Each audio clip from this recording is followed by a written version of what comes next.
I want to begin this by saying that I didn't actually finish any of these. The farthest I got in any of them was halfway. I'm a glutton, but I'm not a stupid glutton. July 11th is in the perfect spot, really. Exactly 1 week after the United States celebrates and basks in the vainglory of its existence, the iconic chain of convenience stores that has become a symbol for American cultural sterility gives out free drinks that are quite literally of negative nutritional value. And after all, what's more American than exploiting a free giveaway to the detriment of all involved? For me myself, however, it was a slow process for this holiday to become a sort of tradition in my life. As a youth, I was the socially impaired, surrounded by the socially lazy. The neighborhood kids just sort of hung out with each other regardless of age or whether they actually liked one another, and they let me in, though some were more tentative than others. One July 12th, the guy 2 years older than myself recounted how on the previous day he'd gone bumming around with his actual friends, driving from 7-Eleven to 7-Eleven getting as many free Slurpees as they could acquire. Since my childhood at that point had mostly consisted of my being invited to watch the other kids engage in activities that I was not invited to actually participate in, this struck me as much more fascinating and exciting than it probably should have. But I was a shy youth. I was far too timid to actually pull such a stunt until 2 years ago. It started slow, with my just driving around the local suburban locations. I wound up with 5. I still have a picture of them all together on my computer somewhere. I'm not going to dig that up. But last year, I had a bright idea. There were a decent number of 7-Elevens in our neck of the woods, yes, but if I were to go downtown, that would be the motherlode. I'd just spent 3 years going to a college downtown and was well acquainted with how absurdly concentrated the locations were down there. And to add to the excitement, I finally had the confidence to ask people to come with me, and we would go and do stupid stuff while we were still young. Of course, this was more me asking one extroverted friend to go, and he asked around on my behalf and only got one other person who was available midday on a Monday. But the 3 of us still had a nifty time exploring the downtown area and jacking up our blood sugars. I think we wound up getting 16 or 18 each or something like that. This year was bittersweet. I finally had the balls to ask people myself, and while they all at least presented as being interested, I couldn't actually get anybody to go through with it. Fair enough, some people will get their shit together early. But the flip side of this was that I was no longer restricted by other people, and maybe there was some sort of record to be broken. I could go anywhere I wanted, and the only thing to hold me back was myself. And I did Google whether there was a record for the most free Slurpees acquired lawfully on Free Slurpee Day. I didn't find any. All for the better, I would go out and set it myself. And now we begin the journal of how I took a level in greed and danced with the diabetic devil. Store number 1 at Ballard and Potter, and I got sour lemon lime. The promotion ran from 11 a.m. to 7 p.m., and I arrived at my first 7-Eleven at 11:45. I had been afraid that I left too late and was not going to leave myself enough time, but this one was hardly ready yet. If there was a display for the cups and lids, I didn't see the thing.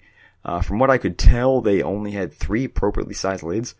This location also had banana flavor, which I wouldn't see again until the day was nearly over. A mild start. Store number 2, Dempster and Greenwood. I got Pepsi Fire flavor. This location was intriguing because it was new to the 7-Eleven branding. I had only been here once before, years ago, when it was still under the Citgo banner, and I remember buying a Minute Maid lemonade or fruit punch or something like that, and the cashier didn't say a damn word to me as he rung me up because he was busy having a screaming conversation with some guy in the back room in some South Asian language, and although there's a fair chance that I went to school with one of his nieces or nephews, I still can't tell the many languages of that subcontinent apart. Today I cautiously tried the cinnamon soda slushy that many locations had already phased out. It tasted like hot tamales candy in a flavorless ice cream. I can still smell and taste its pungency as I write this script. Notably, while I was getting my drink, a woman was getting herself a cup of cherry. It came out looking like soft serve, and in her attempts to close up the air pocket, she overfilled it. She turned to me and said, "Isn't that great? ... It looks like fucking ice cream." I was distinctly taken aback by her decision to use hard profanity in front of a stranger in public. Location number 3, Milwaukee and Central, and I got a lemonade flavor. This location is notorious among my social circle because apparently there used to be a cashier here who used to hit on young South Asian boys or something. But he doesn't work there anymore, so you don't have to worry about him, and hopefully I don't have to worry about getting sued for defamation.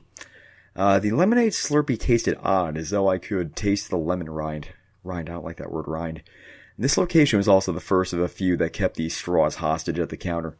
I swung by just as an Asian woman and her 2 kids were getting their drinks, and I point this out because when I got my straw, I distinctly heard the cashier say, 3?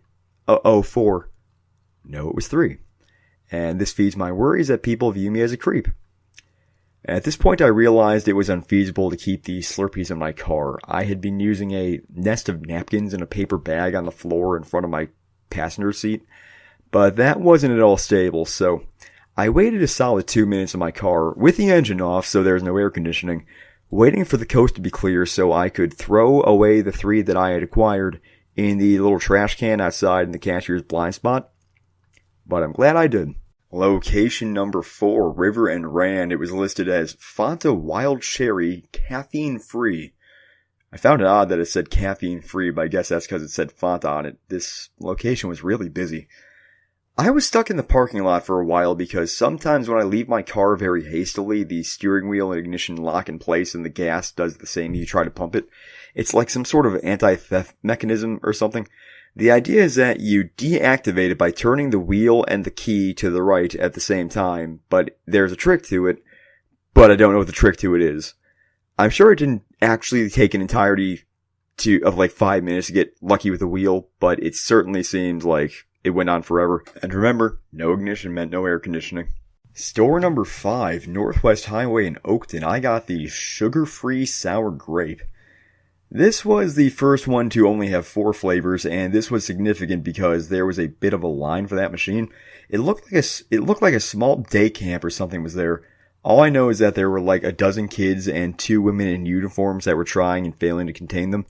As I write this, I realize that I forgot a 7-Eleven down the road at Oakton and Milwaukee. Damn. And also the sugar-free sour grape stuff tasted like complete shit. Store number 6, Devon and Talcott. It was listed as the sugar-free watermelon lime, but they fucking lied. It was actually the sugar-free sour grape.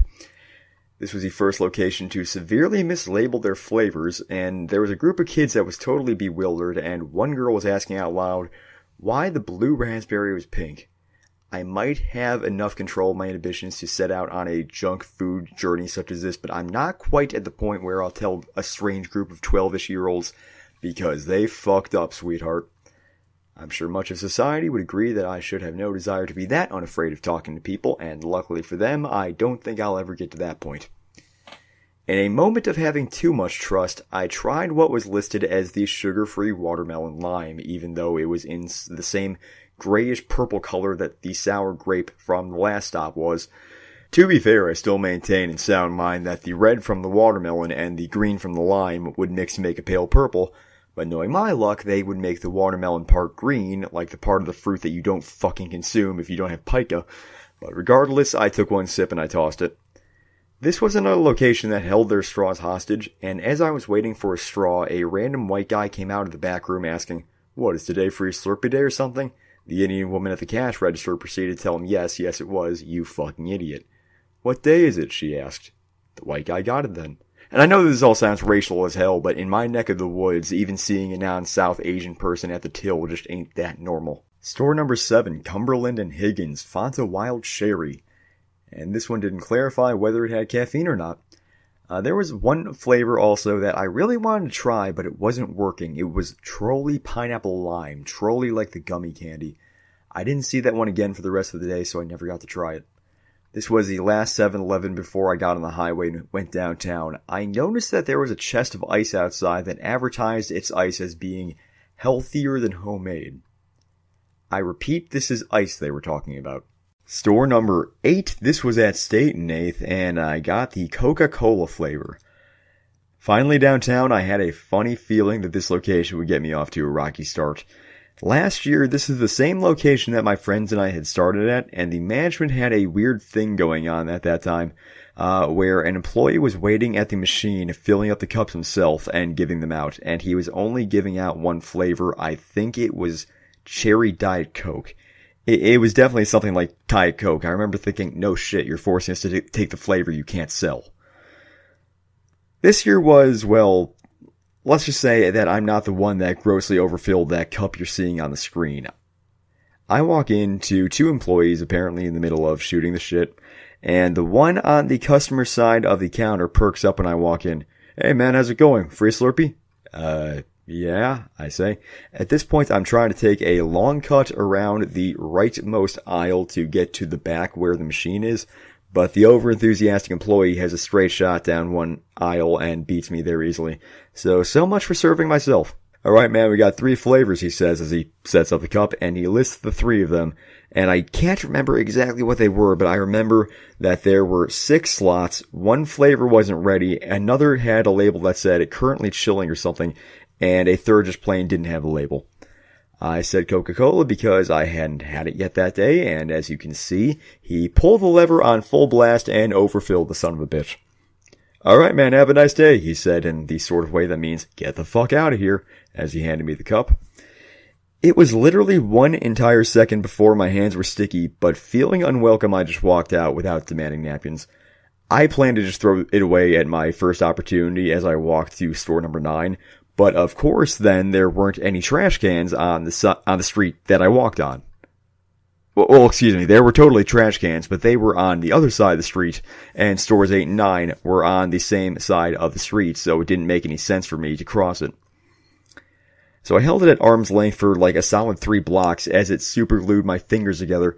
I still had some napkins on my person for if my allergy medication decided not to work, but as I hadn't used the napkins much in recent weeks, I only brought half as many as usual. And I didn't want people thinking it was a wallet and pickpocketing me, then realizing that what it was and getting angry, then just straight up mugging me. You know, the whole rabbit hole. Plus, they were in my right pocket, so I couldn't reach them with my clean left hand, and I regretted not bringing more napkins. Store number 9, State and Harrison, and I got the sugar-free watermelon lime. I remember this one being rather uneventful, which bummed me out at the time, but in retrospect I wish they were all like this. I also remember wishing the Slurpee would melt faster so I could wash my sticky right hand with like the condensation on the cup, but I felt the need to toss it away before I was in the sight of store number 10, which was only 2 blocks away. This sugar-free flavor also sucked and tasted mostly of Splenda, just like the sour grape one did. Store number 10, Harrison and Dearborn, and I got the cotton candy flavor. This store always struck me as kind of fancy. There was like gold paint on the door handles into the main vestibule, and then gold paint on the handles of the door after that. There was a sign on the door that said something to the effect of, no bags, leave them at the counter. I still don't know whether they mean literally all bags of substantial size, but I was wearing my drawstring backpack that had water and other stuff in case my sugar consumption dehydrated me, and I wasn't going to cough it up. At the machine, which only had 4 slots for flavors, there were 3 men talking about what flavors they would get, and I couldn't tell whether they were actual friends or co-workers or just 3 guys who had ran into each other and made some witty banter about their love of free junk food. Right after I filled my cup with cotton candy flavored slush, a woman asked me what flavor it was. I really didn't want to catch myself judging this person negatively, since one question with an obvious answer does not necessarily make one stupid. But the fact of the matter was that out of the 4 flavors this store had, only one was the same blue color as my drink. And no, this location did not have blue raspberry. Number 11, Dearborn and Van Buren, blue raspberry flavor. This store was located in a rather old building that I recognized to be part of a stretch of street where all the buildings but one predate 1904. The congregation by the Slurpee machine was quite sizable, and I recall seeing middle-aged people filling their cups before putting their lids on. One employee, and as an aside, this is the location where I start to realize that the demographics of 7-Eleven employees is a hell of a lot more diverse than it is out even in my inner-ring suburbs. One employee is explaining to a guy outright that, yes, it's easier to put the lid on before filling the cups. That's when it dawns upon me why this promotion exists. It's to get people who have genuinely never had a Slurpee in their life addicted to Slurpees because they'll come crawling back. Yes, of course, I think to myself, that's the reason any business would ever give shit away for free. Duh. This reminds me why I hate capitalism, and I am glad to be undermining it.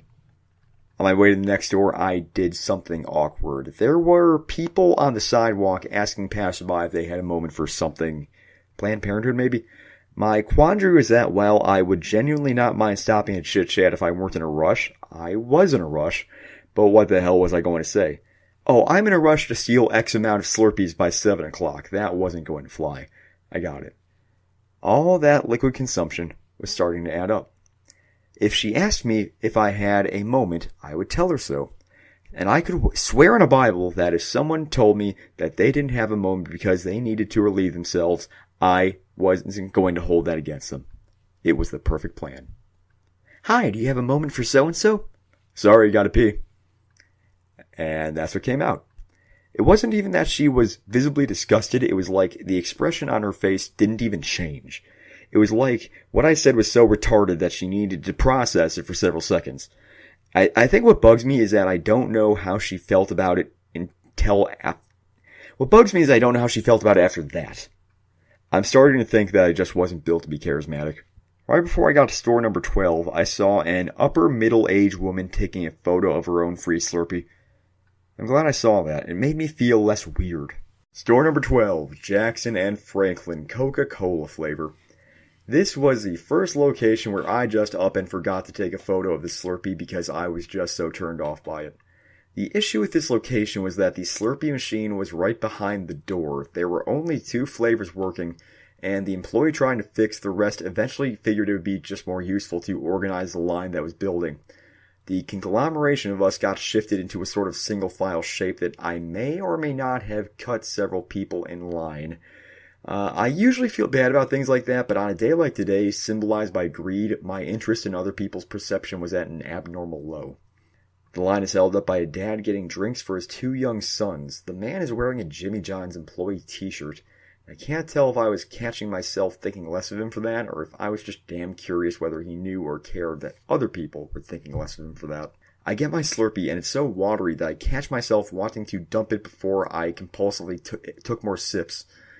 The trash cans around town were often the type that open like a mailbox. You put your waste in a little compartment and close it, and it dumps it. I'm sure there are technical terms for this all, but God help me if I know what they are. I drop my mostly full cup in the compartment, and it explodes all over me. Miraculously, it avoids my hat and glasses, both of which I'm wearing mainly as a precaution, but still, I value them.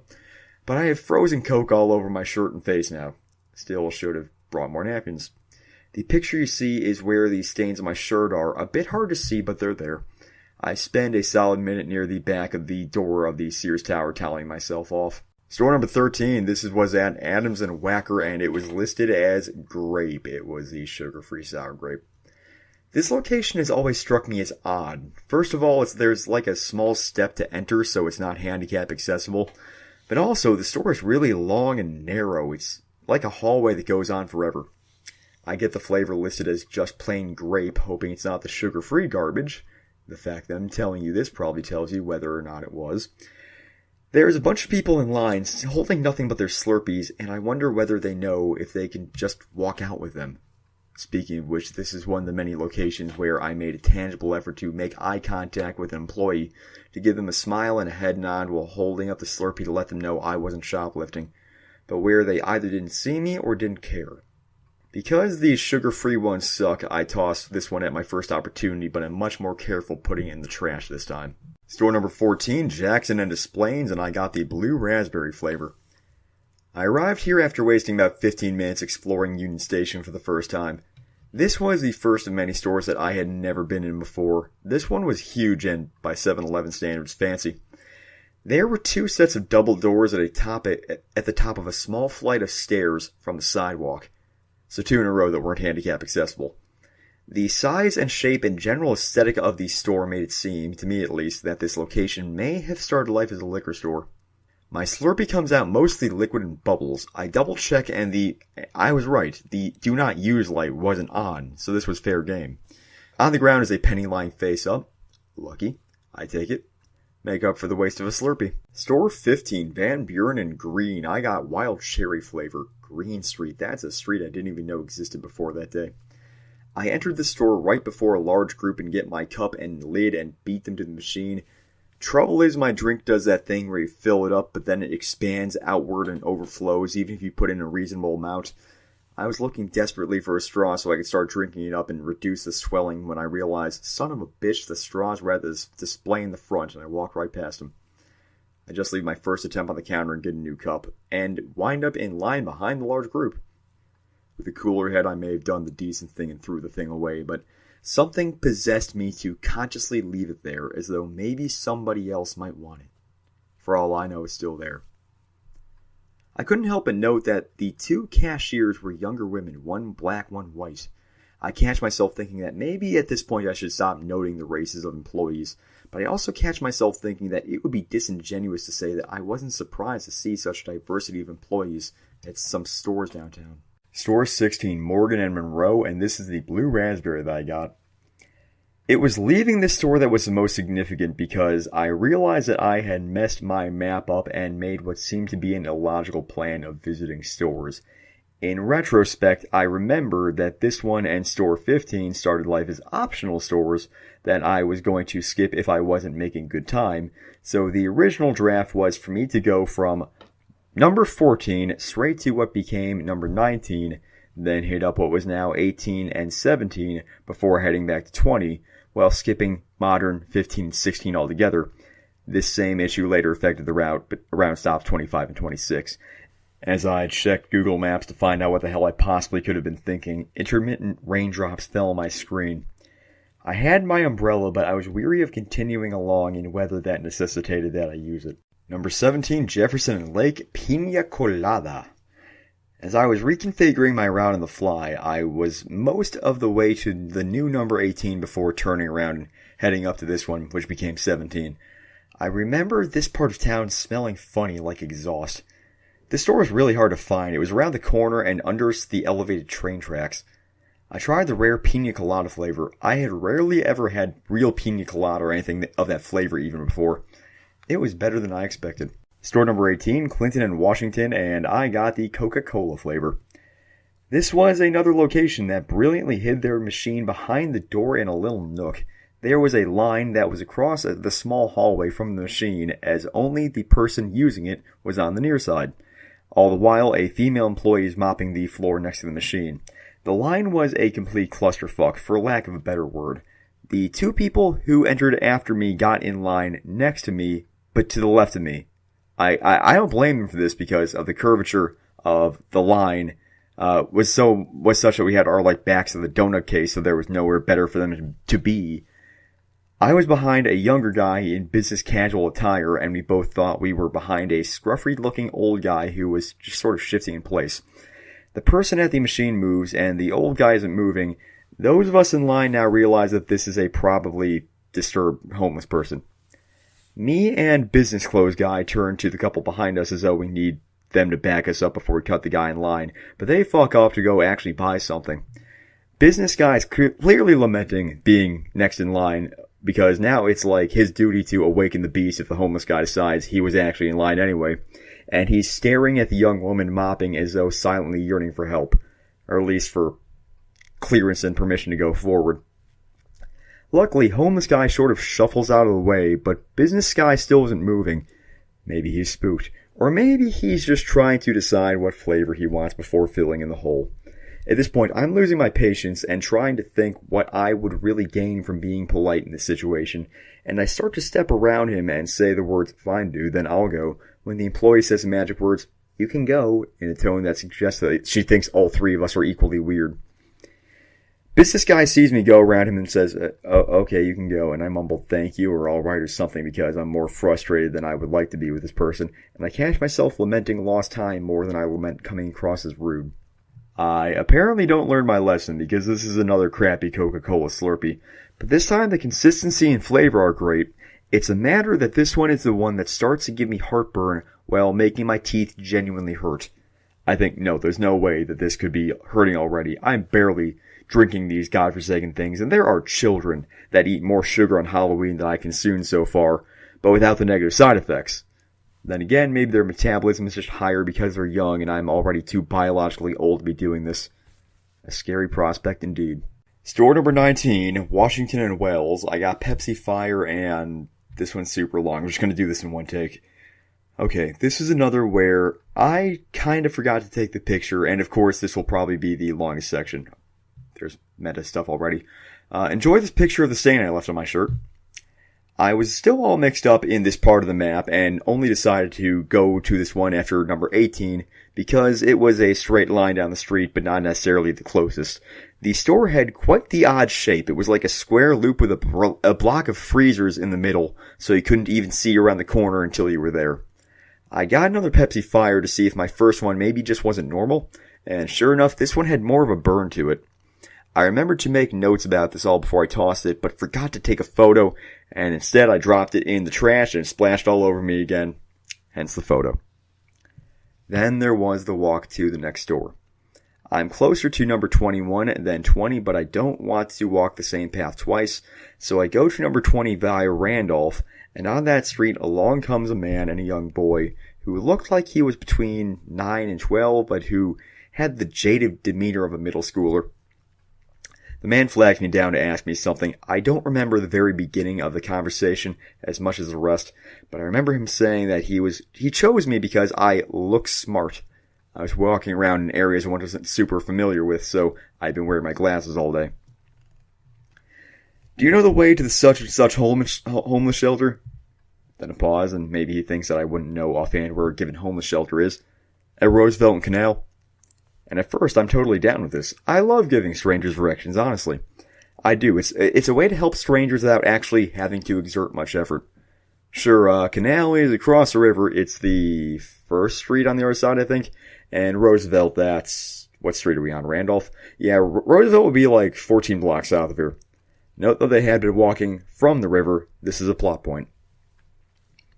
He says something about finding a place for the boy who isn't seeming to pay attention to us, and who is never explicitly said to be his son, just some kid that the man has guardianship over.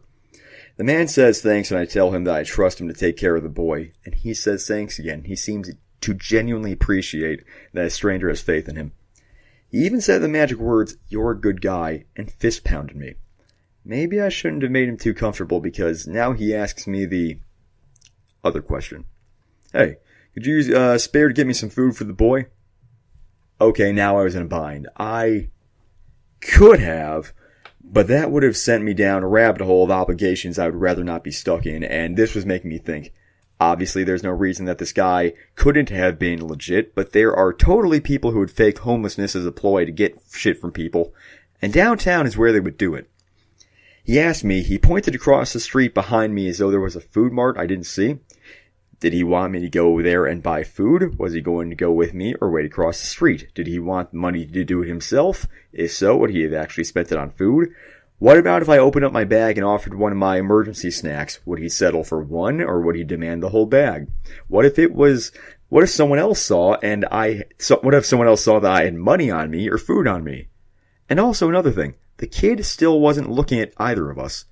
I can imagine that a homeless kid would be disinterested and jaded, and maybe he knew better than to expect some random guy to actually help him out.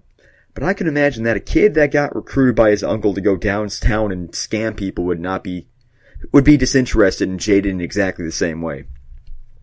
Basically, I was stuck because I could not get a read on this guy and force myself to err on the side of caution, and that is what I lament. I had averted his gaze and just sort of stared at the space between him and the kid as I caught myself thinking, God damn it, this is the situation I'm in. That probably made it look worse than it was when I couldn't look him in the eyes and I said, sorry man, I can't. He reacted more or less as I had expected. Really? You can't spare anything? And I was just surprised that he didn't just outright recant calling me a good guy. I debated explaining my bind. That it wasn't that I didn't trust him or people like him. It was that I didn't trust people, and even if he was a good guy, there's bad guys around who won't like that I'm trying to be a good guy, regardless of whether or not I actually am. I even debated just saying straight up that if there were anywhere where someone would be faking it, it would be here and now. But that, of course, would sound like a lame excuse, so I just mumbled, no, sorry man. Then he did two things that confused me. First, after staring at me frustratedly for a few seconds, he softened his gaze and fist bumped me again. Wait, what? Why was he doing this? What did it mean? I can theorize a million things it could have represented. Okay, stranger, you've given me more than I could have expected. You saw through me and you win this one. You caught me being a choosy beggar. I understand your conflict. I'm going to force myself to forgive you because that's what the Lord would want. I have a million more ideas. Don't tell me for a second I'm reading too much into it. As I returned the fist bump, I think I said good luck, man. I don't remember him replying. The other thing is that when he and the boy walked off, they walked away from the river, away from Canal Street, in the wrong direction. I pondered that maybe this was proof that I caught them bluffing, or maybe they just plain didn't trust my directions. But now I think it was just the man remembering the way I was walking and walking in the opposite direction to get the hell away from me as soon as possible. To avoid an awkward moment, you know? But it also begged the question of, where had they been walking from? I struggle with thinking how this interaction would have gone down in the exact same spot, but at night with the streets empty. As far as I can tell, the boy never looked at me. Store 20, Franklin and the Lake, I got cotton candy. Well, I got that out of my system. Except I didn't, because this was haunting me for the next couple hours. When I got my Slurpee, I wondered if I had led them here with me, if he would have taken my free one for his son. Would he have accepted it? Well, they were free, so maybe he'd be even more ticked off that I was trying to pass off onto him what he could acquire himself. I tried not to think about it. I tried and failed. Alright, store number 21, and this was at Lake and Wells, and I got the sour lemon lime. At this point, I was trying to lay low lest I run into the man and the boy again. I decided that after this store, I would stop at the food court in the basement of the building a block away and have a sort of lunch break. This store was the only one to have 8 flavors. Trouble is, they didn't actually have any cups. I was about to write this one off as a loss before some other customers went ahead and asked for more, which I was not willing to do myself. And I got the sour lemon lime, which I saw for only the second time that day. The first being way back at store number 1. I must say that the anxiety of another confrontation took my mind off the anxiety of a potential onset of diabetes. So it looks like my stupid little trip is going to have a story arc. Store number 22, LaSalle and Randolph, and I got lemonade. I got to this store after taking my sweet-ass time eating one Arby's buffalo chicken slider and a glass of water, and taking a leak in the food court's sketchy-ass bathrooms. When I walked in, I almost had a heart attack because I thought I saw the kid in the store getting a Slurpee. But no, it was just another man's kid. He was taking him and 2 others to get their drinks, and they were being rather, let's say, rowdy. Myself and a few other adults backed off as they mixed flavors and overflowed cups that didn't even have lids on them, running back and forth along the counter and bumping into strangers and each other. I got my cup and lid, but of course forgot a straw again, and my lemonade, sure enough, started expanding out of the lid. Of course, now all the adults that had been sandbagging earlier were now crowding around the area around the straws, and it was very tempting to just tell them in a very raised voice, "Hey, I need a straw and it's an emergency, get the fuck out of my way." But I restrained myself. I shouldn't have, because it spilled out and very nearly got my hand all sticky again, and would have if I didn't hold it in exactly the right spot. I held it out for me and leaned over, taking 2 long draws, and then just throwing out the Slurpee in the trash bin built into the counter. I walked down and didn't care if I was weird or wasteful for throwing away my drink already. The 3 kids were still dicking around in there. Store number 23, LaSalle and Kinsey, and I got the Piña Colada flavor. Why do I keep doing that? This one slipped my mind so much that I don't even have a picture relating to it, so enjoy the stock image you're seeing now. It was starting to rain more by the time I got here. Outside, I saw a plaque that I didn't remember was there, but seeing it again brought it back into my memory. It dedicated this store as being the 25,000th 7-Eleven convenience store, opened July 9th, 2003. Interesting because the store itself was rather barren, shall we say. It was another long and narrow store with comparatively less selection than its siblings around town. Every wall was painted white. Now I understand why most people paint with eggshell white, a more subdued white, because this was a shade of white that made the whole room seem brighter than it was. It was almost blinding. I felt like I was in an operating room or something. The radio was playing a pop station at a volume where you could actually hear every individual lyric, and it got me wondering whether the other stores had been playing music and I just hadn't noticed. Most notably, however, there was a gigantic flat-screen TV that acted as the monitor for the security cameras. I swear to God, this had to be at least a 30-inch screen. Maybe between this and the abundance of light, they wanted to make sure that nobody stole from this historic 7-Eleven. As I get my Slurpee, a woman is talking to herself about the selection of flavors. Or at least I think she was talking to herself. I quicken my step as I leave and stop in the vestibule to jot down my notes, but forget to take the photo again. Ironic, because it was quite a walk to the next place and I had plenty of time with that cup. It was during this walk that I consciously connected that I was trying to throw the cups away in spots where there weren't any stationary homeless people around, so they couldn't yell at me and call me a rich kid who's wasting food or something like that. Store number 24, Hubbard and State, and I got lemonade. This store was odd. It looked dirty without actually being necessarily dirty. It looked like an old neighborhood bar rather than convenience store, at least on the outside. Adding to the faint oldness of it was the fact that they offered two different types of Slurpee lids. The normal modern ones with the big clear circular holes and the Solo Cups logo on them, but they also had the older style ones with the more opaque grayish plastic and the small hexagonal holes. I must say that this Slurpee was exceedingly thick. It was almost an actual challenge to get the slush through the straw.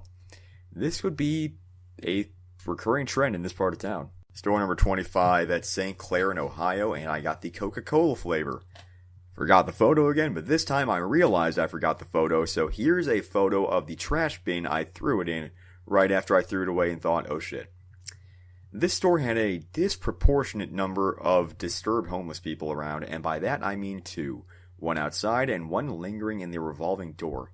Luckily they had a regular door for situations like this, right next to it. The machine had 6 flavors, and 5 of them were busted. The liquid wasn't even spinning.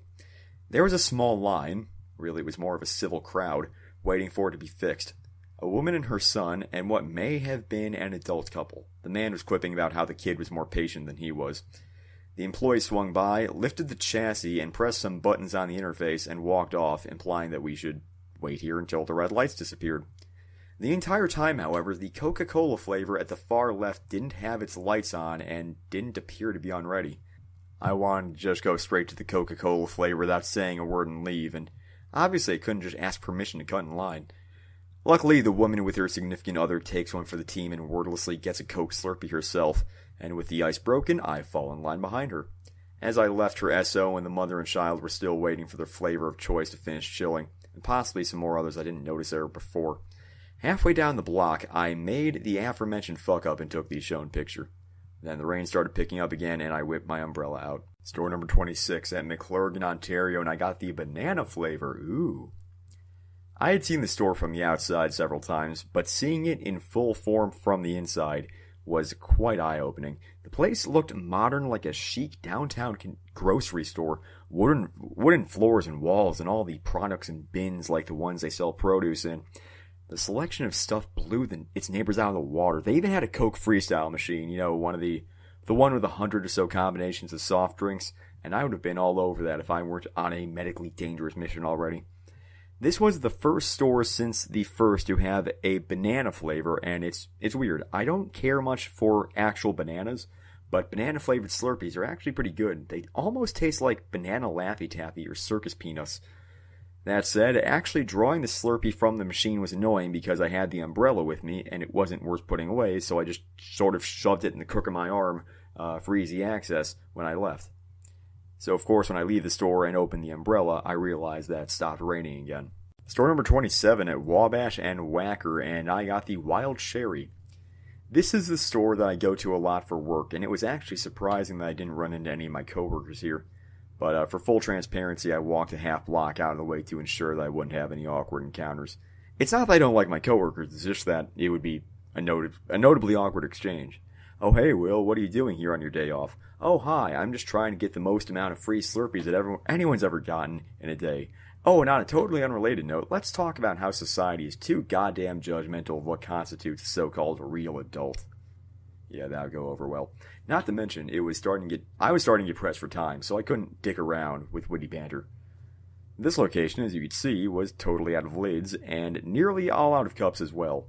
So this time I had an excuse for tossing away most of my drink. I could act as though a fly landed in it, which very much could have happened. Maybe I didn't even notice.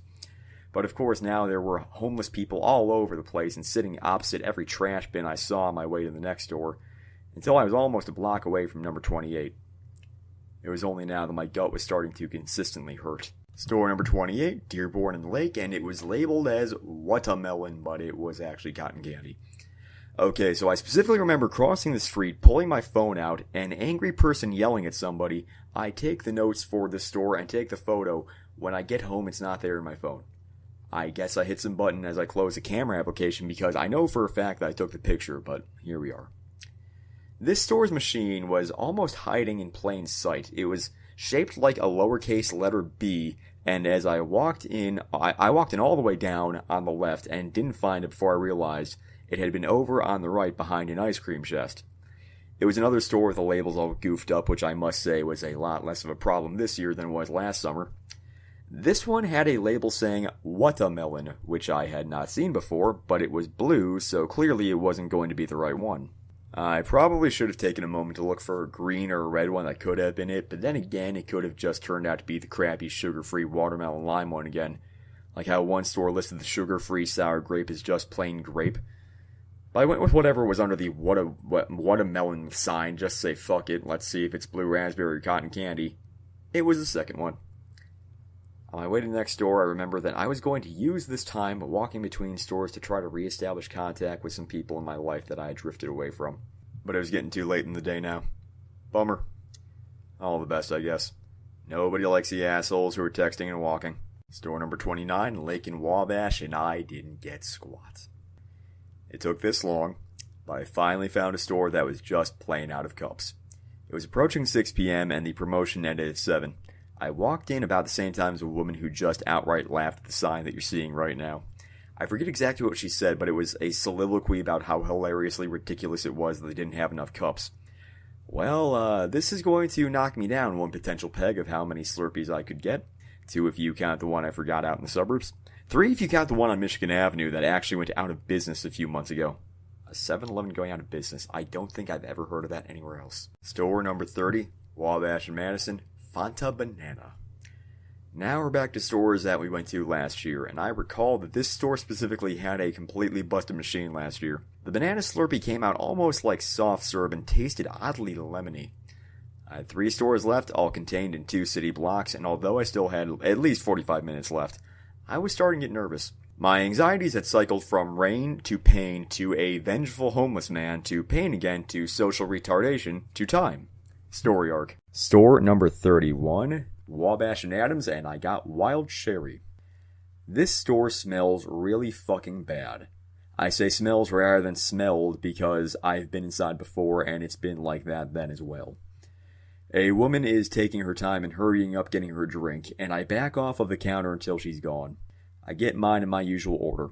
Cup and lid first, then put the colloid in my cup, and then get the straw. As I finish getting my liquid, another guy steps up to get his own, and as he reaches for a lid, I'm reaching for a straw.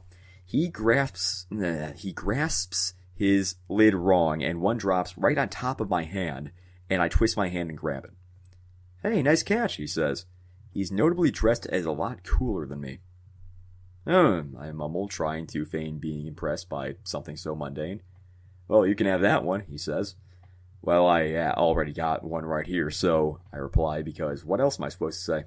This seems to actually make the cool guy nervous, as though I've just put him into an awkward situation.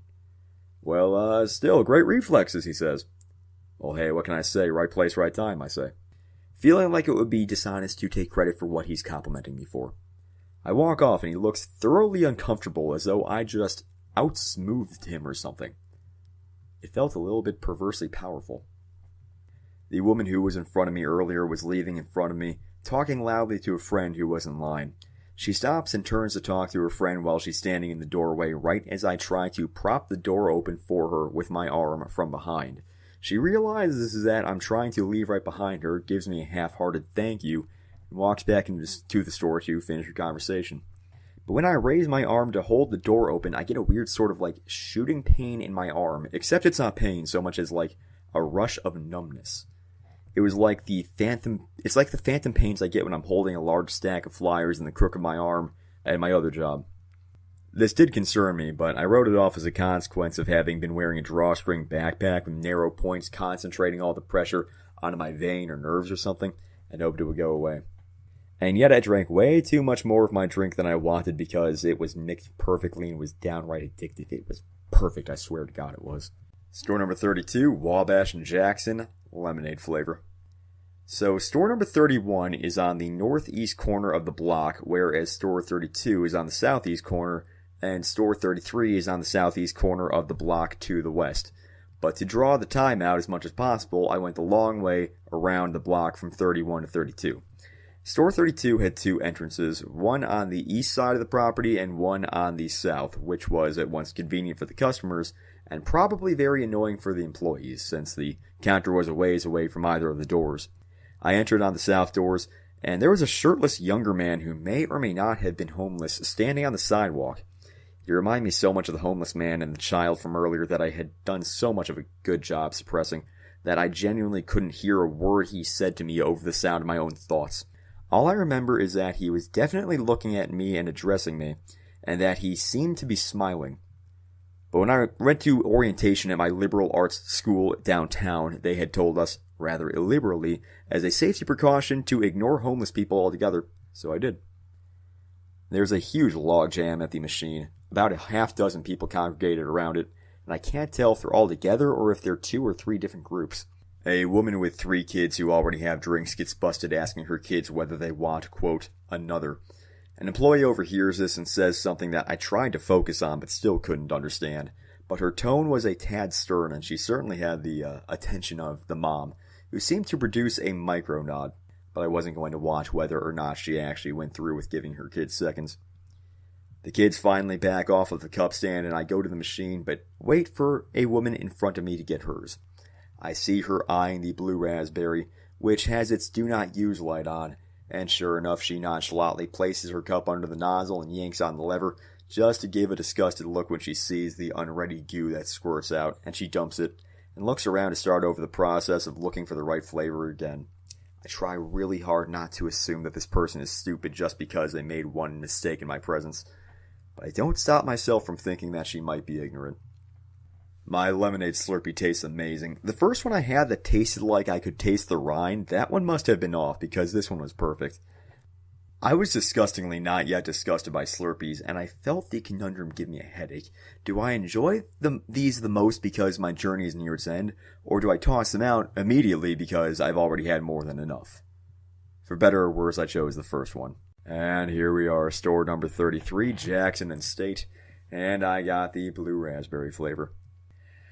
On my way to the last store, I exit store 32 on the east edge and cross the street to avoid a second awkward encounter with the shirtless man, and also to extend my time with the penultimate Slurpee. The final store was, as far as I know, the newest one. I can recall banners advertising its grand opening last summer. It was noticeably on the cleaner side, but not as clean as the one up north with the Coke Freestyle machine. The aisle in front of the machine was rather narrow, prompting one more awkward moment to end the day. A woman getting her own drink asks me if I'm in her way when I try to squeeze behind her to get to the cups. I tell her that she's fine.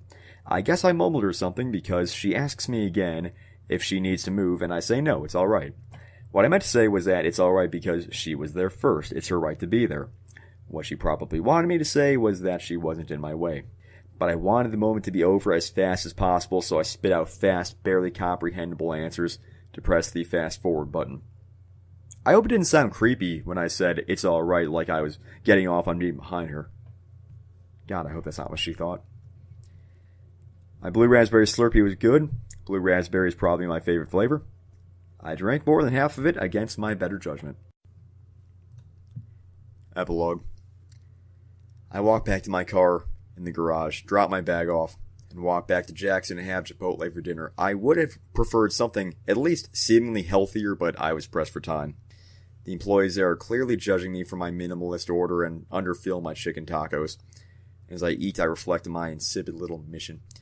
I was still thinking about the homeless guy and the kid, and all the other homeless people, and the stains on my shirt from wasting Slurpees. You know what? Fuck it.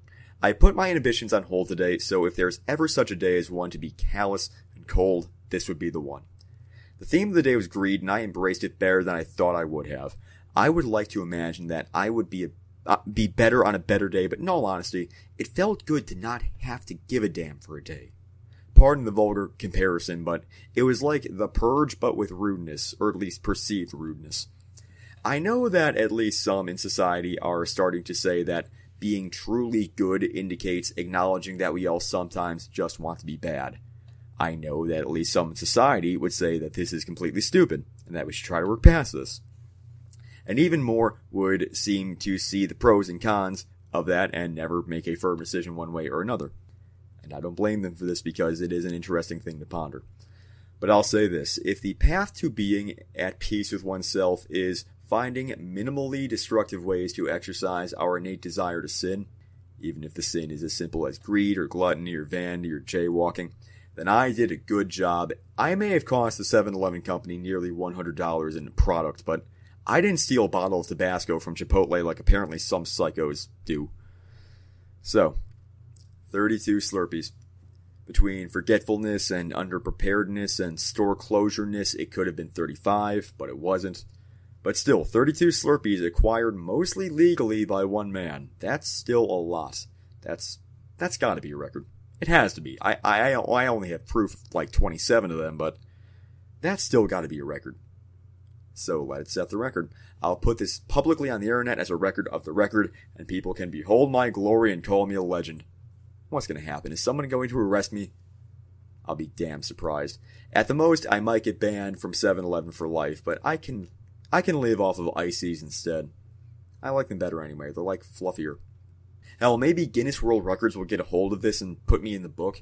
Or at least, like, come to watch me try to beat it next year for, like, empirical proof.